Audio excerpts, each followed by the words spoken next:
The night was unusually quiet in Richmond, Virginia. Smoke from distant fires mingled with the soft mist that rolled down the cobblestone streets, blurring the silhouettes of soldiers patrolling under the dim glow of lanterns. In the shadow of Jefferson Davis's mansion, a figure moved with careful, measured steps, Mary Richards Bauer. Her heart raced, but her face remained calm. The mask of composure she had worn for weeks now, as familiar as her own reflection. Every creaking floorboard, every whisper of wind through the shutters, felt amplified in the silence. She knew that a single mistake, a single misstep, could cost her life, and yet she pressed on. Mary's mind replayed the letter she had intercepted that morning, a note detailing troop movements, an opportunity she couldn't ignore. The Confederates believed the house was secure, an impenetrable fortress of loyalty. But Mary knew better. She had spent weeks observing, learning the routines, the guards' shifts, the quiet signals that would allow her entry unnoticed. As she crouched behind a hedge, she watched a soldier light a lantern and step onto the veranda. Her pulse quickened. One wrong move, and she would be discovered. She took a slow, deep breath, forcing herself to remember why she was here. Not for glory, not for recognition, but for the lives that might be spared, for the Union she believed in. The mansion's interior smelled of polished wood and candle wax.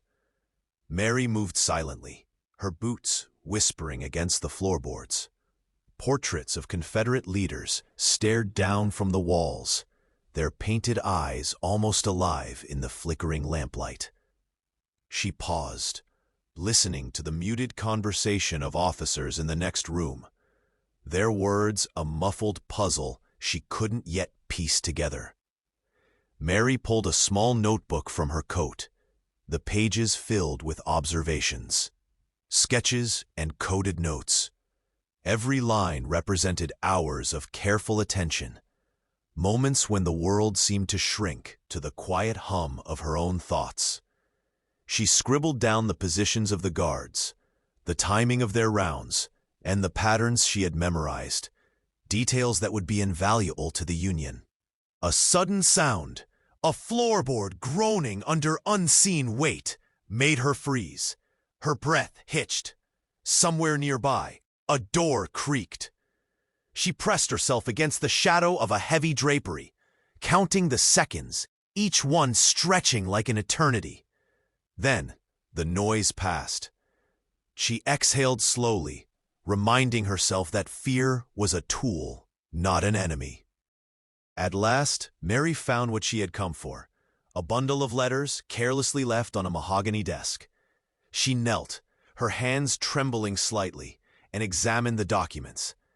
Every word was a key, every sentence a map of plans and vulnerabilities. She knew that these letters could shift the course of skirmishes, save soldiers' lives, or end them if they fell into the wrong hands. She paused to imagine the families who would be spared, the young men who would return home because of the intelligence she gathered. It was a heavy burden, and yet she welcomed it, the weight a reminder of her purpose. She carefully tucked the letters into a hidden compartment in her coat, ensuring that no corner of the paper was exposed. Outside, the sound of footsteps echoed faintly. Mary's stomach knotted. She had minutes, perhaps seconds, to escape unnoticed. She retraced her steps with the precision of someone who had walked these halls 100 times in her mind, each movement a calculated risk. In the cool night air, Mary paused behind a garden wall, listening to her own heartbeat. Doubt gnawed at her. Could one woman, alone, truly change the course of a war? Could she evade discovery tonight and still return to her family intact? Then she remembered the faces of those she sought to protect. Soldiers waiting in trenches, homes that would burn if information were lost, lives dangling on the thread of her courage. She clenched her fists, letting determination drown out fear. There was no room for hesitation here, only action. A dog barked in the distance. a sharp, sudden sound that seemed to slice through the night. Mary melted into the shadows, moving with a feline grace, every sense alert. Richmond was sleeping, unaware of the secret war unfolding in its streets. The final stretch to freedom was always the hardest. Mary ducked under the low iron gate, her coat snagging briefly before she freed herself. The letters, her silent proof of bravery, pressed against her chest like a heartbeat of their own.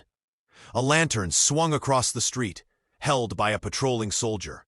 Mary froze, counting his steps, waiting for the sound to fade. Then, with a breath held in quiet triumph, she melted into the night. Every shadow, every corner, became an ally. Every footstep carried her closer to safety, closer to the knowledge that her risk tonight might save countless lives.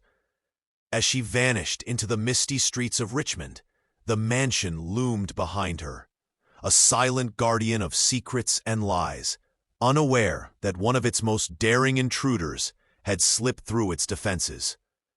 And in the stillness of the night, Mary Richards Bauer allowed herself a single, fleeting smile. The dawn broke over Richmond with a pale, hesitant light.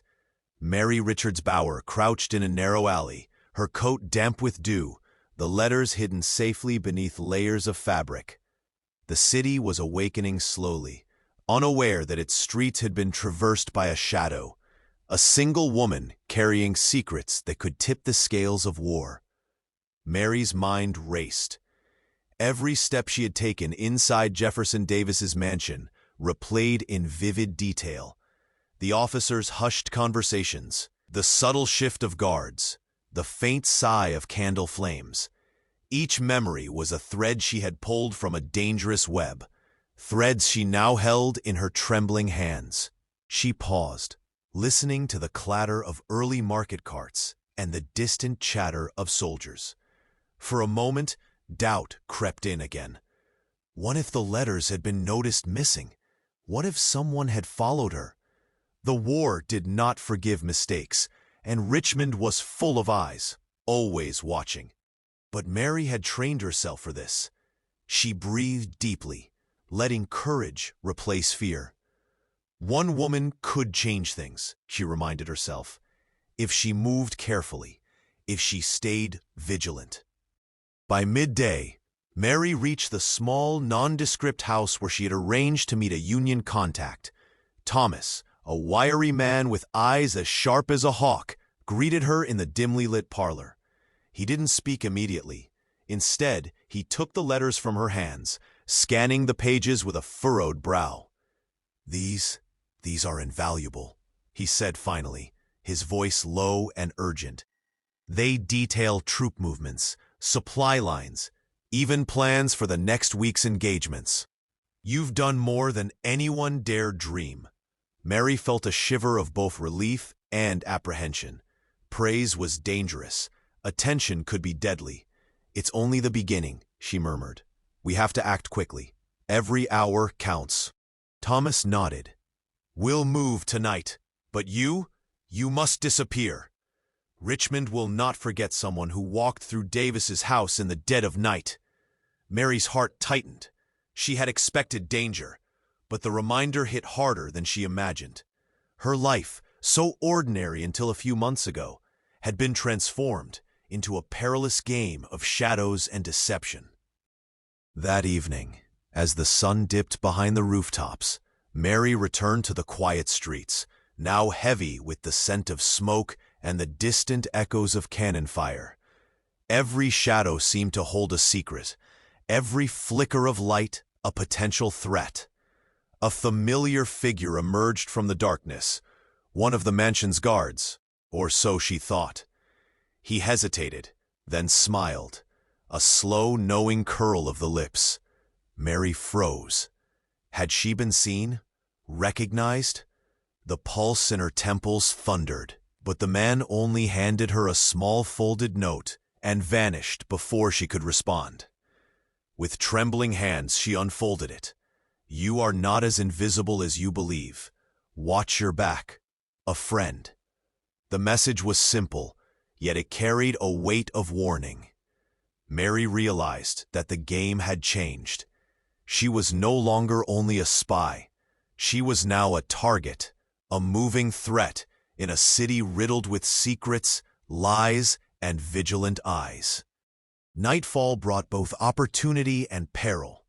Thomas and Mary met at a secluded dock along the James River, the dark water reflecting the faint glow of distant lanterns.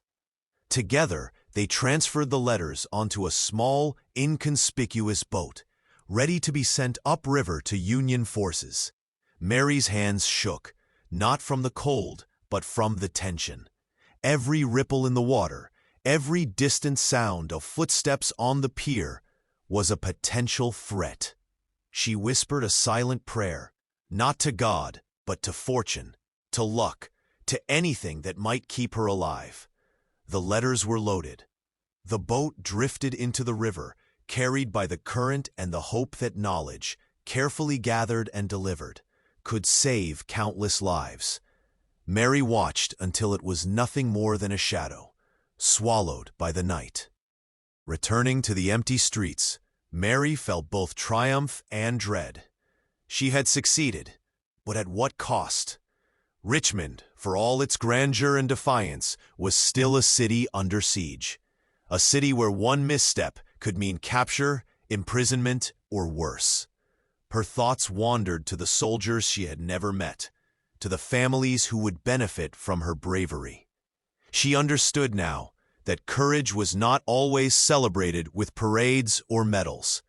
Often it was silent, carried in letters, in whispers, in moments unseen by the world. A soft breeze stirred the autumn leaves, carrying a sense of foreboding. Mary paused, sensing that her journey was far from over. There would be more nights, more risks, more shadows to navigate. But she was ready. She had seen the price of fear, and she had chosen to act anyway. Mary climbed to the roof of a nearby building, overlooking the mansion from a distance. The lights flickered, the air was still, and for a moment, Richmond seemed to hold its breath. She thought of the mansion's inhabitants, oblivious to the woman who had walked its halls, touched its papers, and vanished without a trace. In the quiet, Mary allowed herself a fleeting smile. She had stepped into the heart of danger and emerged alive, carrying a secret that might change the course of battles to come. And yet, a question lingered in the darkness. Who else in Richmond was watching, and how long before the shadows turned against her? The wind whispered through the streets like a warning, and Mary Richards Bauer, spy, messenger, shadow, knew that her fight was only beginning. The city slept, but war never truly rested, and neither could she.